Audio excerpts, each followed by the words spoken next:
I'd like to thank you all for being here today to pay your respects to the idea that the Tales from the Pizza Collector books are in continuity with the games, or as those of you close to the deceased knew them, Tales games. And this is where I would like to offer my condolences to all of those who still believed in Tales games, but hang on a second.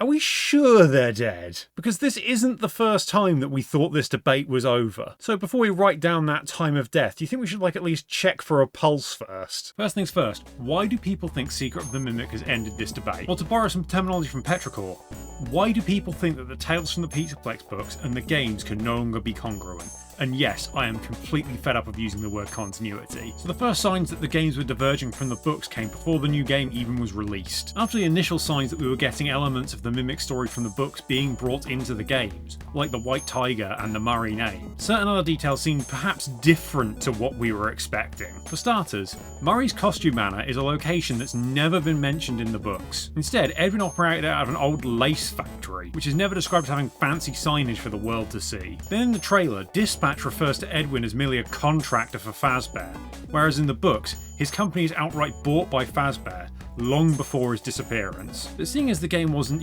out yet at this point, I was content to just wait and see what the actual game presented to us. And let's just say there are a few pieces of the game's story that didn't really line up with the books. The big thing, Fiona Murray's story is rather different in the game. In Tales, Fiona's story goes like this. She meets Edwin in school, they get married straight after graduating, she gets pregnant, she dies in childbirth. And all of that happens before the actual story we're reading takes place. Now looking at Secret of the Mimic, and Fiona's story seems a bit more important, shall we say? First looking at the things that are still mostly the same. So she still meets Edwin, except now they're both working for MCM. They start a relationship and they get married. She then gets pregnant with their child, so only minor differences so far, and then she doesn't die in childbirth. Instead, surviving to raise David long enough for him to know his mother, and then she seemingly dies at Fallfest instead. In the game, Fiona's death ends up with the Mimic, or at least M1, the first iteration of the Mimic, mimicking and directly fulfilling her role for at least some time after her death. M1 speaks with Fiona's voice, and plays the role of Fiona so much that Edwin outright calls M1 Fiona. And while the Mimic does act as a caretaker for David in the books, at no point is stated to mimic or directly replace Fiona. Heck, Book Mimic can't even talk at this point, only ever communicate through hand signals. So Fiona's story is very different in the games, as is the creation of the Mimic. Or should I say the first Mimic? Because after David's death, Edwin goes on to create M2, a second version of the Mimic code, which seemingly was originally intended to replace David. Whereas in the books, the second Mimic's role is to not exist because it doesn't happen in the story we're presented with. So those are some of the big reasons why my notes while playing the game repeatedly included RIP Tales games. But just to cover everything, here's a few more of the pieces presented to us in the game that don't seem to quite fit with the books. So when Edwin meets Fiona at work, we find out that MCM was actually Edwin's father's company, which Edwin Jr. then later inherited after his father's death. Whereas in the books, Edwin started his own company based on his inventions rather than inheriting a costume company. Speaking of MCM, in the books, Edwin's company never has many employees or a large facility, instead essentially being a one-man operation out of a small factory. Edwin's company in the book is also based off of his inventions like a robotic vacuum cleaner, and then Edwin later starts making animatronics for Fazbear and selling them his company. Whereas in the games, Edwin inherits a costume company from his father, then starts selling the robotic vacuum cleaners.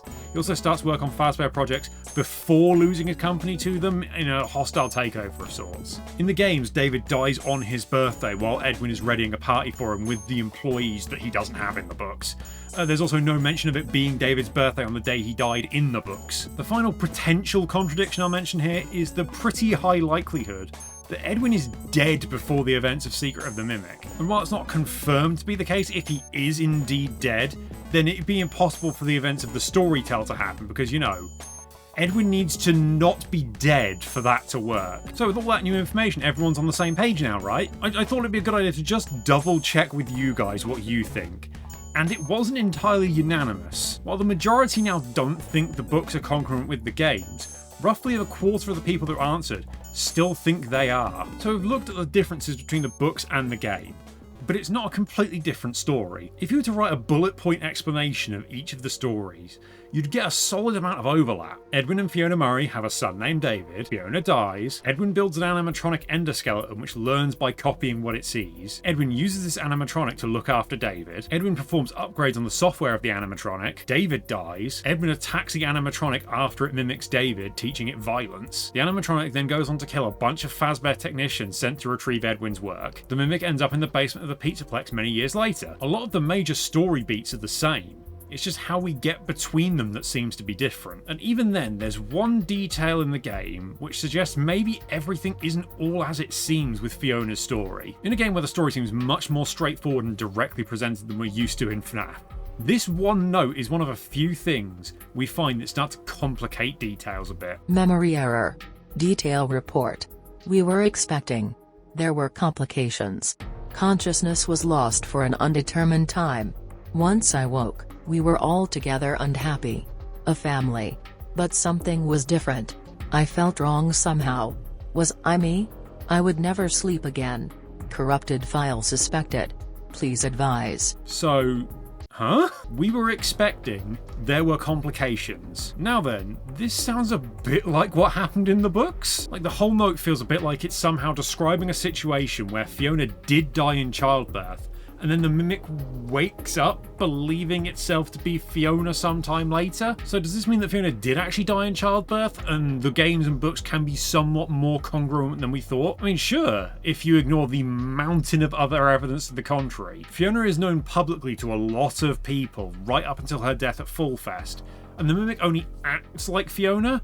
It never looked like Fiona. So no, this note doesn't prove the book story still happened in the games. After all this though, there's still that non-negligible amount of the fanbase that still sees the two stories as congruent. Or at least mostly congruent. So I challenged myself to try and fit the two stories together in a cohesive way that kept the plots of both intact enough that it's not just one story outright retconning the other. But the further I got trying to put the two stories together, the more it became one story absolutely retconning the other. Small details like where Edwin and Fiona met or who started the Murray Company, there were ways of adjusting those. Ambiguous things like whether Edwin is dead or not, you can go with the less ambiguous one. But details like Fiona's death happening years apart, Edwin's company and its impact on Fazbear being wildly different, and the fact that there's two mimics in the game, one of which thinks it's Fiona, just didn't go together. It's like trying to fit two similar puzzles together in one big puzzle, but you can't get away with just cutting a couple of corners to some pieces to make them fit.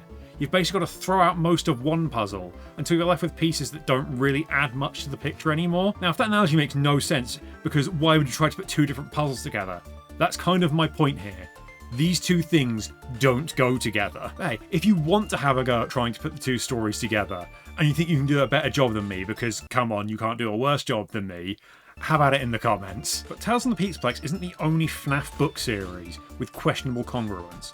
What does Secret of the Mimic tell us about Fazbear Fright and the interactive novels? Directly, not a whole lot. There aren't the same front and centre story contradictions as there were for Tales. Instead, it's more about what this game tells us about the approach Scott and Steelwall have towards the books, and how the book series already connected to each other and the games. The first thing I just wanted to note here is that how a lot of people have done a full 180 on how the story Frailty links Tales and Fright, and that's people on each side of the debate doing a full 180. You've got people who claim that Frailty wasn't proof that Tales games implied that Fright was also congruent with the games. Now adamant that Fright can't be congruent with the games because of Frailty. And you've got people who are adamant that Frailty proved that Tales and Frights were in continuity with each other, now claiming that Frights are still game canon even if Tales aren't. I mean, from my personal perspective, Secret of the Mimic hasn't really done anything to affect the evidence for or against Frights being congruent with the games. It's set decades before any of the Fright stories happen, and I've always treated Frights and Tales as two separate arguments anyway. When it comes to Frailty, I'm on the record saying I didn't think it proved that Frights and Tales had to be directly connected before Secret of the Mimic came out. I'm not going to suddenly change my mind on that. I've also seen some people say that Secret of the Mimic has shown that when a book character plays a certain role in the books, they have to play that same role in the games. So if Edwin is the creator of the Mimic in both the books and the games, then Andrew has to be the vengeful spirit in both as well. I don't really have a nicer way of putting it than this. That isn't proof of anything. Not just that, FNAF has never worked that way. Take William's original death via Springlocks. Across different media, that event has happened multiple times, but different people were involved each time. From the spirits of the MCI kids in the games, to Charlotte, Emily and her friends in the Silver Eyes, to Mike, Vanessa and Abby in the film. And speaking of Vanessa, the roles of William's kids are filled by different characters across different media. From Vanessa in the films, to just Elizabeth in the Silver Eyes, to 3 kids in the games. But back to Secret of the Mimic, what I will say is that this does show that Scott and Steelwall will override the books without outright telling us that they aren't in the same continuity, even in scenarios where it seems like the games are pulling information directly from the books at first. This was a scenario where there was ambiguity about whether a book series was in the game's continuity, and they, in my opinion at least, have come down very much on the side that they aren't, which makes it at least somewhat more likely that that's the case for similar book series like Frights. And that goes for the interactive novels as well. People seem to treat some interactive novels as being in one continuity and some in others, but I'd even question the week before, given to get to the canon ending. You have to do the week twice. And don't even get me started on Return to the Pit. We don't have 3 different versions of the same story that aren't even congruent with each other. So the real question now for me is, how will I treat the books going forward? So my general rule now is that events and details from stories can only really be directly used within their own series. So from a game's lore solving standpoint, I won't be trying to place any events or details from any of the books into the game's timeline. That's not to say all the information we get from the books can be disregarded. It does seem as though cross-medium characters seem to retain very similar characterization in each of the series. Again, take William Afton. Across the games, multiple book series, and the movie, his characterization as a child murderer obsessed with cheating death is pretty consistent, even if his most important characteristic seems to have been completely forgotten outside of the games. So the books can give us insight into how characters behave, but not specifics of events that have to happen. Speaking of the game's timeline, Secret of the Mimic bowled a few big bouncers at me, so I better get back to trying to put those new pieces in the right places. But hang on, before I run off... Yep, they're dead, you can put them in the ground. I'll see you when you're older. Except not you, unless you come back as a zombie.